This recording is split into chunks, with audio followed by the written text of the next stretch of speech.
Y'all, I have been waiting to try Meals for Heels forever, and I am so excited to be here in Portland, Oregon to capture this. So this is gonna be absolutely amazing.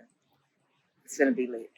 Hey, we are here, Portland, Oregon, Meals for Heels with Nikisa Newton, Ariel here, Food Truck Scholar. It is a great time, okay?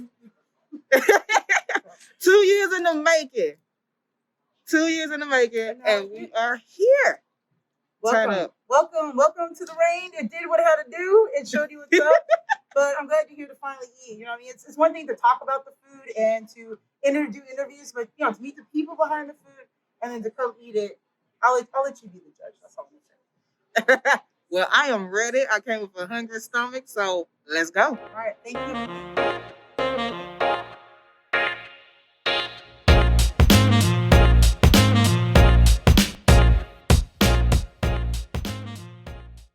Finer than a 49er.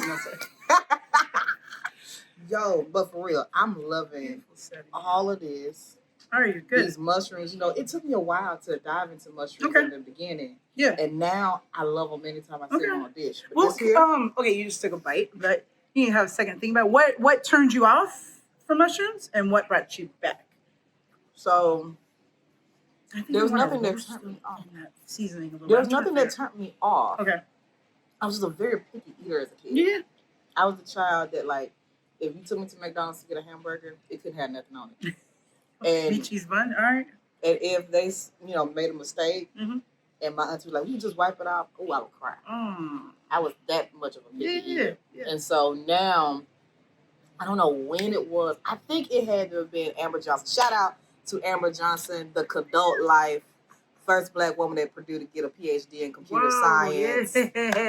2-time HBCU grad. I see you, girl. Damn. Be where you are, no matter where you are. The Adult Life. Make sure you get her clothing line. One day I was hanging out with her, and she did some deep fried mushrooms. And I had never had them. I said, you know what? This could be something. Yes. And I started deep frying mushrooms ever since.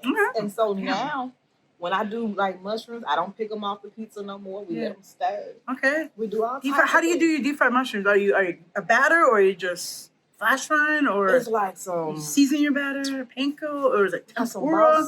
You got some balsamic vinegar. Oh. I wasn't thinking that, but okay. Yeah, she did like some balsamic vinegar, and then it was some the Creole seasoning. Okay. Put it on there. And sometimes it's flour. Then sometimes it's flour and cornmeal. Okay, yeah. Just drop it in there. Yeah, beautiful. I was gonna say I know in a lot of vegan cooking that they use mushrooms as a meat substitute. Yep.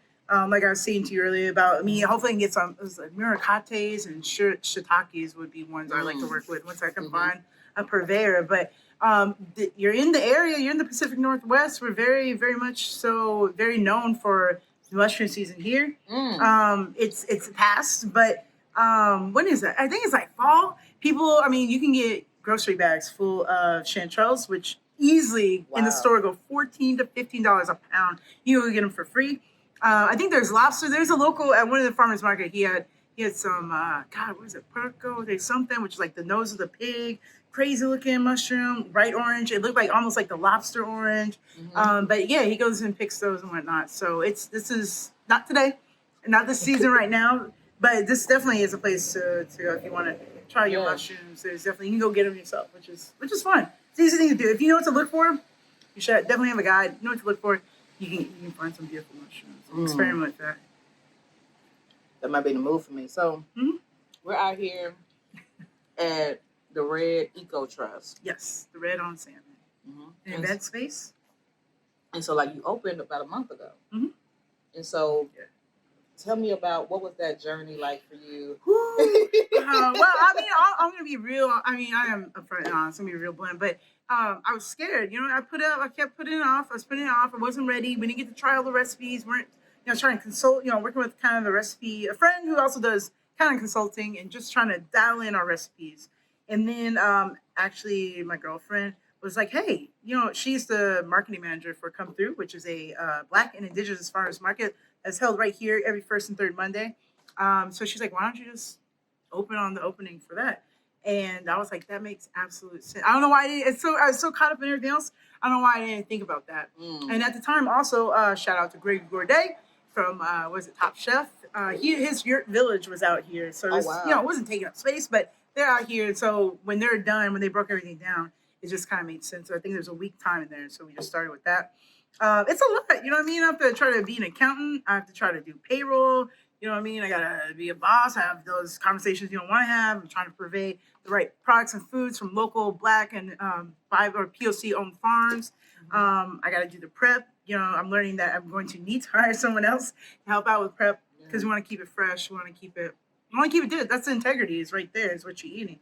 You know what I mean? I don't care how popular I am or how many followers I am or how trailblazing my business is. If the food doesn't stand up, then you know what I mean. Then we're done. So I want to make sure everything's top notch on that. So it's been a journey. I'm proud of myself. I admitted yesterday I almost wanted to quit. I was very close to quitting all this. I had an employee call out. I didn't have everything prepped up. You're coming through, so that was a little bit extra pressure on me. But I just didn't have everything prepped up. You know what I mean? To be honest with you, and with the employee calling out, and I was just tired. I woke up very tired. So I just decided, I'm like, all right, we'll just close, take care of this catering, and go from there. So yeah. And you handled it. And the crazy thing, and this is what a lot of people don't always understand about entrepreneurship. Shit's hard. Very hard. LLC Twitter and LLC Instagram and Facebook would say, hey, just quit your job, just do this and da-da-da. And if no one else does it, I want to come to you and say, they'll tell you that. Like, hey, take a moment and before you do that, really think this stuff through. Because it's hard. Like, I feel you. Yeah. Because, for the longest amount of time, it was just me just doing stuff. And, like, now I'm happy to have people that walk alongside me and, help me edit videos. I don't know what I be doing with that. And they help me with some of my graphics. Yeah. But, when you need things done and it's just you and you got this amazing opportunity up ahead, like, I've had some moments where I would cry because it wasn't, working itself out the way I wanted it or the way I envisioned it to. Yeah. And so I'm learning day by day to be like, hey, sometimes you just need to take a pause. And if I need to reschedule something, then I need to reschedule. Right. That's saying no. And there's a market that I usually do, a queer and BIPOC market here. This first one I'll miss. It started last year. We've done it all season last year. And this will be the first one I'm missing. But I need to have a day or two off. And tomorrow, Saturday, will fully be a day off. I think the only thing work-related is washing the towels. I think that's it. But Sunday I'll get back at it. It's been a lot. And that almost broke me yesterday. So which is it's hard. It's my dream. Everything's been worth it. It's a lot of hard work, but I mean, to have you here, that touches my soul and it makes me feel good. And that's the little things that keep me going. And so I talked to a couple of my other chef friends. Shout out to Carlo from Magna PDX. He was just like, yeah, but we do this. We got this. We do this. It's very hard, but he's like, you got this. And so that was a little bit of encouragement. I don't want to promote a certain coffee company. I don't drink coffee, but that helped me. Coffee helped me out. I'll say that. And then even homegirl from Campana, Italian restaurant here in Portland, and she was just saying how back in the day when she used to work in the restaurants, she was so tired that sometimes she couldn't even take care of herself, A, B, and C. But she just gave me some advice, some words of wisdom, and it's nice to have people to reach out to. Yeah. And the real, because what I'm saying, like you're saying, Facebook, Instagram, only the positive. Sometimes we talk about the negative, but and I probably will talk about that. That it almost broke me, literally almost broke me. So I take the good with the bad always. But it's been raining, nothing but good time, Charlie's and sunshines and unicorns and rainbows and all that shit like that. So all things that make life well worth living to its fullest extent if we can. Hey, I'm with it. Hey, it may have bent you, but it didn't break you. No. And I'm glad that it didn't because there's just so many people, not just me, that came here with an empty stomach that you out here coming through for a girl. Yeah, thank you. But, just the work that you've been doing in the community. And so, can you talk a little bit more for the people why I stuffed my face? Yeah.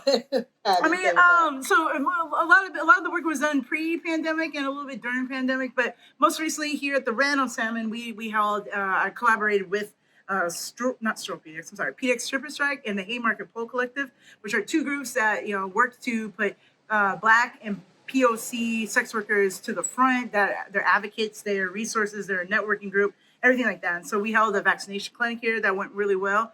I've worked with Join PDX, which I used to do a trans houseless brunch for them. And actually they're about to have a barbecue, so I'm going to reconnect with them. And they're also having Feed the Mask come in. Jacobson, that's a Black owned ran nonprofit that I think they do hundreds of meals that they do for free. They give out to anybody who's hungry here in Portland. Wow. So Pride Northwest. There's just so many different. Don't Shoot PDX, Teresa Rayford, Ty Carpenter. I fed them several times over. Snack Block, which is one of the, I think I'd say the first block, because that whole block thing has exploded. I was feeding some of the protesters. I was feeding the people. I was working with Snack Block to feed some of the houseless camps here in Portland as well. I don't know, community first. I know my neighbors that sleep over here on the tent. I don't know their first names, but I give them cans. I talk to them because they're people. You know what I mean? And I feel like also, when interact with people and just keep it real and just what's up. There's some safety with that. You know what I mean? Yeah. So, I don't know. It just was I guess how I was raised, what I've seen of the world, living in different countries, growing up. I think just this it's a little bit of the spirit of my dad, who's not here with us right now. But maybe that's how I keep his spirit going, is just putting community first and having a good time at it. You get so much back from it. That's what I think the big thing is. It's not always a paycheck or whatever, but it feels good to be proactive and to be involved in your community, see what you can do, and it can be something small. It doesn't always have to be money or volunteer your time, but there's so many other things we can do to help build and be in the communities we want to be in, live in the people, the things we want to be in. So I'm excited.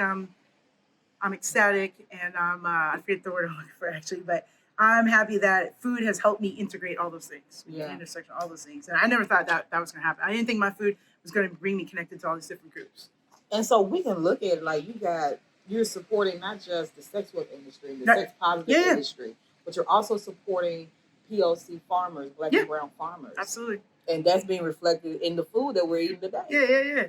And I support also other Black-owned businesses like PDX Black and Gifted, because mental health in the Black community is definitely something to be talked about. So I want to shout out Dave, this beautiful shirt that he gave me as well.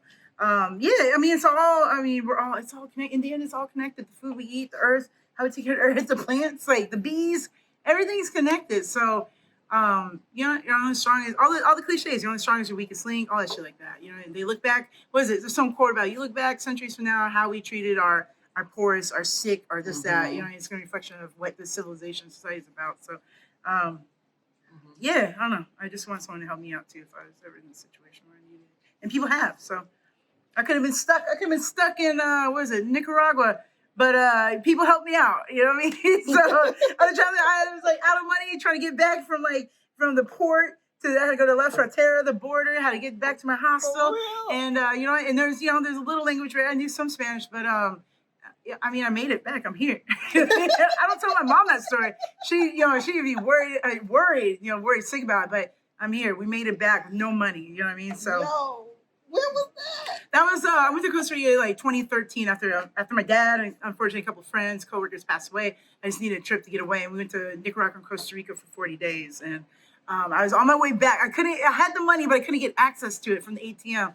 And so, like I said, you have to jump on the bus. The bus takes you to the port. The port, you got to take the little ferry to get to the mainland. The mainland, you got to take some type of cab or a bike pedal person to get to La Frontera, which is the border. There's a border fee. From there, you need to jump on another bus. From that bus, you need to get to your hostel.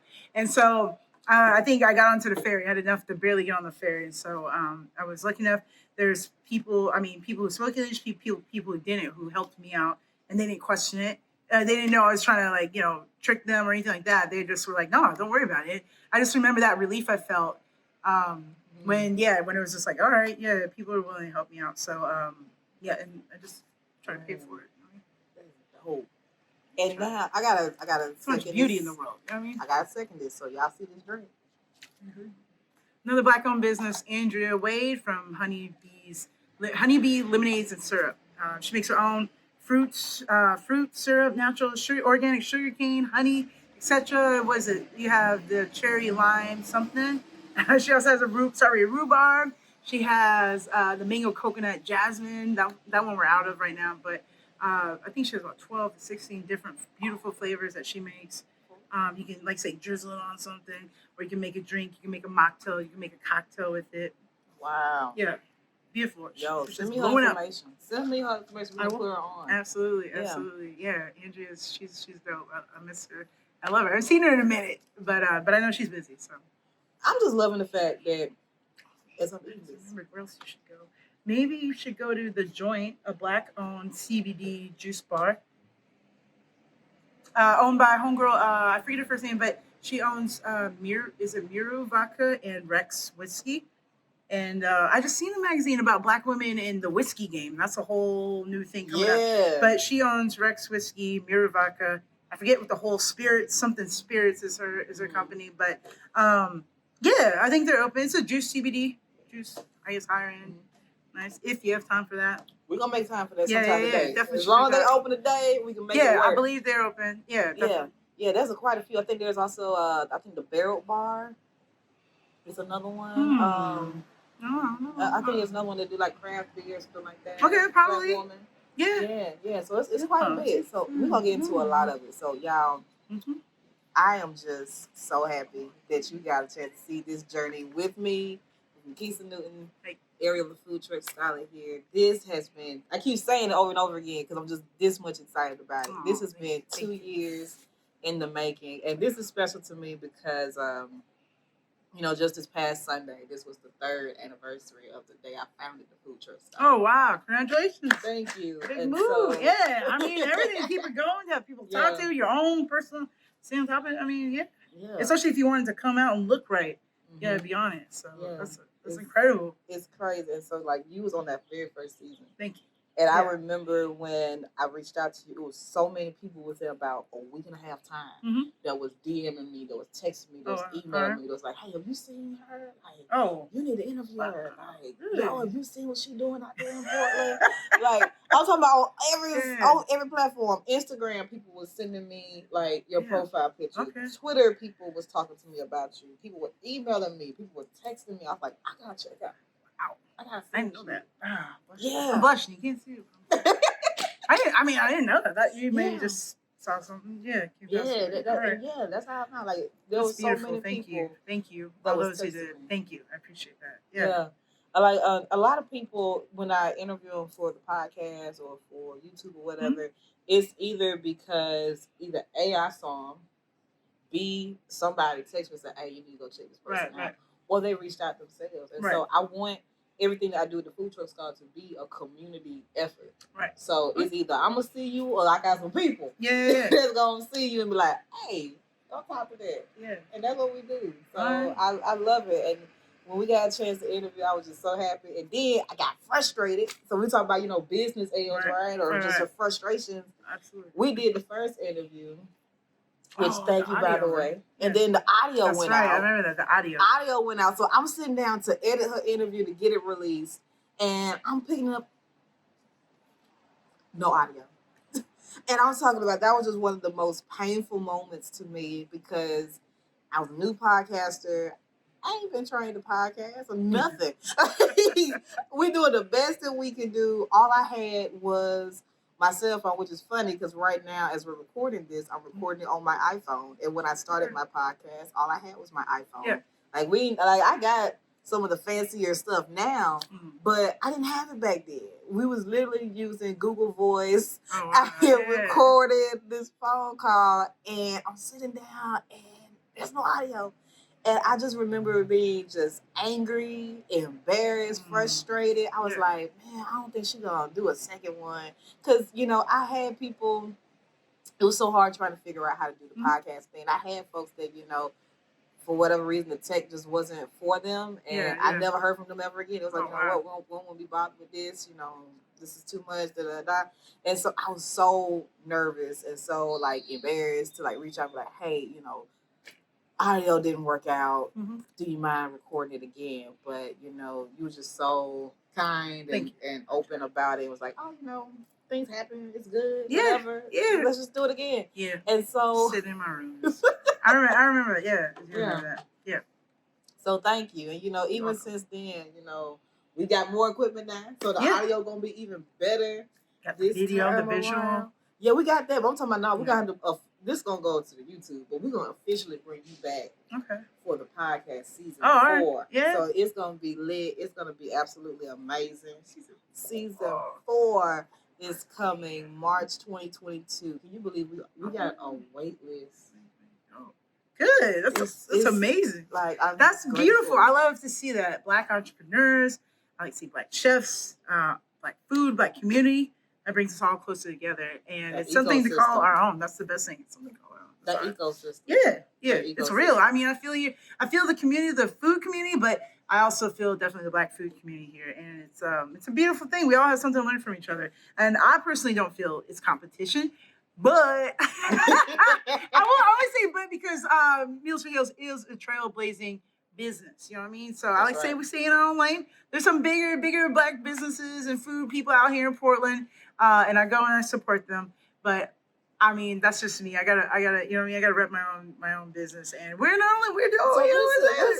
just social entrepreneurs, what they call it. Listen, we gotta drop all of it on here because I want to make sure that the people fully understand exactly why Meals for Heels is trailblazing, not just in Portland, but across the nation. Across the nation, because there's sex workers everywhere. You might know someone who's a sex worker. You just don't know that they're a sex worker. Because there's absolutely nothing wrong with sex work because people choose to be in that profession. If they are coerced, forced, or they don't want to, that is another thing. That's called sex trafficking. And we're not talking about that. We're talking about adults who want to work in this business. They make a living by doing sex work, which is an umbrella term because there's so many different forms of sex work. I think people are quick to automatically think prostitution, etc. But there's so many forms of sex work, and some of them might not directly involve sexual acts, but it's basically a commercial trade act for money for a sexual act of some sorts. Be old Portland, and we're in Portland, Oregon, and there's 75 plus strip clubs here. So to me, it only made sense. You know what I mean? I did the basic math, you know what I mean? I've been to a club where one time there's only 3 dancers, and at the time the former girlfriend said she went to work one time and there's 15 dancers. So if you do the math, that's I think 1,500 mouths that could be fed. And I'm not going to serve every one of them, but even if I only got 10%, that's something. And then before the pandemic, I think I got to about 40 different clubs here in Portland, and I had my regulars. And I missed that. I truly missed that. Last time I delivered was about a month ago. I don't want to like force anything on the dancers because they're just getting back into the routine. I had a recent dancer say that she said money is now kind of about 50% of what they were making before. Wow. And I'm sure they're trying to get their bank account back together. So I'm not trying to push them. They know I'm here. They come and eat. I've definitely had dancers come up here, or sex workers, I should say. I shouldn't just say dancers, but sex workers come here, come eat as well. So in due time, you know what I mean? I want to campaign to get back in there because honestly, it feels like I have to reintroduce myself to that community. Some of the same people, some of my regulars aren't doing sex work anymore. Some of them have gone on to other things. Some of them still do it part-time. But either way, that's the backbone of this whole business. You know what I mean? That's what separates us from anybody else. There's no one else who does what I do. And it's all done with love. And you can taste it in the food. I believe that. It is. Listen, we might have to get another one of these cornbread things. Yeah. It's the sweet Yankee North cornbread, but it's good. It's not like I said, it's not too sweet. You know what I mean? But it's delicious. I find myself nibbling on it often. I'm with it. Yeah, it's a little like I don't know if it's the sugar, you know, right, with our brain and sugar, or just because it tastes good. But it's vegan and gluten free, and I swear it doesn't taste like doo doo. People might think that, but I think it's same for the colors. I think this batch is good. I think maybe one more day overnight they would be better, but they are good. I wouldn't serve anything. I wouldn't want myself, and that's been fun to kind of play with looking up different things online, asking other chefs what their key is. Some people, I don't know. That is some people, you know, it's making it vegan, not having that smoky ham hock or having the smoked turkey leg. You know what I mean? My mom was more ham hock. I think towards the end she started doing the smoked turkey leg, etc. So you got to make up for that. And so it's not just liquid smoke because liquid smoke won't do that. And I won't tell you my secret that I put in there. But it's your basic recipe. There's a little hot sauce and garlic, chili flake, vinegar, Love, Mhm. love, more love. I'm loving it. Just cook them down. Cook for a while. I'm loving it. Yeah, thank you. Listen, Thank you. It's a feel good meal. Really, I do. I feel people, they're not going to leave. They're going to leave here satisfied, but also I think you feel good, energized, whether it's the kale or the collard greens. I think having a base of vegetables and just letting the vegetables do what they do. You know what I mean? And this is nothing against other vegan spots, but some of them try to mimic meat, a cheeseburger, a fried chicken thing, and I'm sure it's delicious using jackfruit for pulled pork, all that stuff. I agree. It probably is delicious, but I just want our goal here is just to let the food kind of shine, let the vegetables do that. We don't need to deep fry it and make it unhealthy. I'm trying to put goodness into my people, and so I want brown and black people all around to know that it's been dubbed by Teresa Rayford and Ty Carpenter of Don't Cheat PDX Vegan Soul Food. So that's what's up. man, I just love it. And I hear that conversation a whole lot about some people they only want to get into a vegan or a plant-based diet if it tastes like a burger. And then I heard a lot of people say, well, that's not really a vegan plant-based diet. Like you don't want plants to taste like meat. You want plants to taste like plants.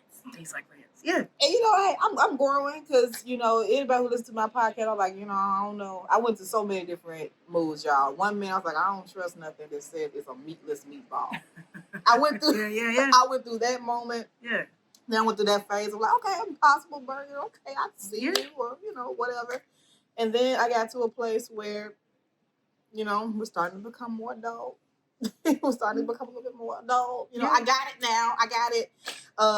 And embracing, vegetables, embracing, food as it's supposed to be. Yeah. So, we're growing. I'm maturing on my end, and like I absolutely love this. Thank you. I knew I had to get it because when I saw the mushroom, I said, "My God, this is my calling." Like I could eat this. I could eat this on a regular basis. That's usually people say that, and people have been coming back, which is cool. Yeah. In the month we've been open, we already have return. We have return clients. We have people that bring a friend with them too, and people have been leaving amazing reviews on Google, on the Google Biz page, which I appreciate. Catering's been picking up. We just booked up this whole month, and hopefully looking into next month as well. One of the groups too, who's been showing up for Meals for Heals, and I want to say sex workers as well, is nurses. There's been a big, we were working with Frontline Foods, during the pandemic, but also from that, one of them reached out to me, and Rebecca Vasquez, I'll say, she reached out to me, and she's, building a safe space at her job for other Black and POC nurses, and so we've catered off of that, and now next week we'll do 130 meals for the Oregon Nurses Association. And I find that kind of interesting. And we had firefighters here for last week's vaccination clinic for sex workers. And, homeboy came up and bought a couple of shirts, bought a drink, all that stuff like that. So it's interesting to see those different groups and, health related, I guess, and how they are in support for sex workers. I was surprised. I didn't think, this firefighter, white, older male, and he's just like, yeah, I'm all about it. He's like, he bought 2 shirts, everything. So, wow. Yeah. It's interesting. It's amazing. I don't know. I mean, I'm very surprised. I think I like to say I definitely feel I have the most eclectic mix of clientele. I posted this week about the 98-year-old mother, Judy and Jean, how she called in the food a week and a half ago or so. Apparently they must have liked it because this week they came back and she brought her 98-year-old mother this time to come eat. You know what I mean? And so that means a lot too. And she was very upbeat and spunky, and I wish her, several more years of living. And I can't wait for them to come back and feed them again. So, here we are making good food. Good food, good vibes. Listen, good food. I mean, you get to travel around and eat. You know what I mean? That's a beautiful thing. Listen. I'm speaking it. I'm gonna get paid to travel the country and the world to eat, and I'm going to bring you in. I'll meet you in Morocco, Mexico, Singapore, Taiwan, Johannesburg, Mauritius, wherever you want to go. Bet. That's all we gotta do. Yeah, it's gonna be lit. Let me know. Bring this cornbread with you. Bring the cornbread. I'll pack it. Yeah, I'll bring it. It travels well. Yeah, it travels well. That's all we gotta do. So listen, I want y'all to support my girl, support Meals for Heals. Like everything that Nikisa is doing is something that is needed. You know, we need advocacy work in the sex Absolutely. work and sex Absolutely. positive industry, because, and we need support and advocacy for the people who are houseless or Mhm. are experiencing homelessness.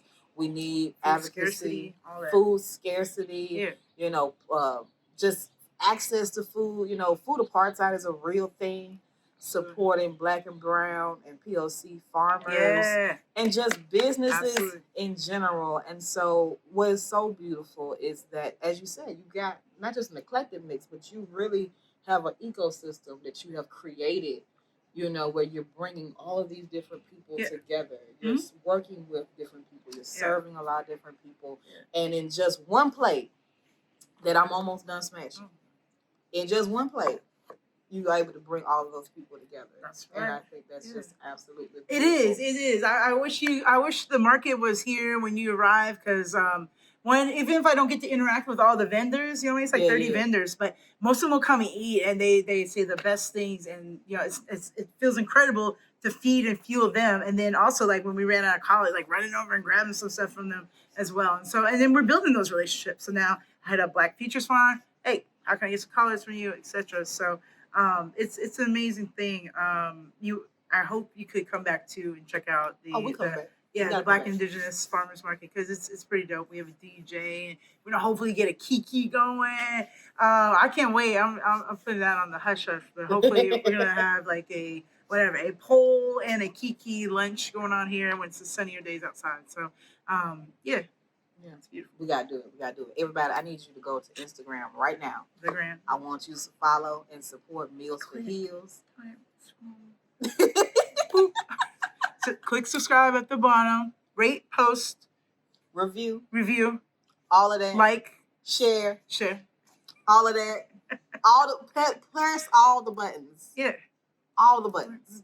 Right. Right there. You know, wherever it, whether it's gonna be in the corner or here, You're you know, right. here, in the middle, whatever it's gonna be, I'm gonna need you to press that button, like and subscribe. But also, I want you to follow my girl, Meals for Heels, Nikisa. It is just such hey man, just doing what I do. pleasure. Just doing what I do. Thank you. It's a beautiful thing. I'm so glad to be sitting here with you today. Yes. Talking the talk and eating the foods. Hey, that's what it's all about. So let me go ahead and finish this. I'll see y'all later. Y'all be great. Be easy. Support your locals. Support your neighborhood food truck. Absolutely. Your pop-ups.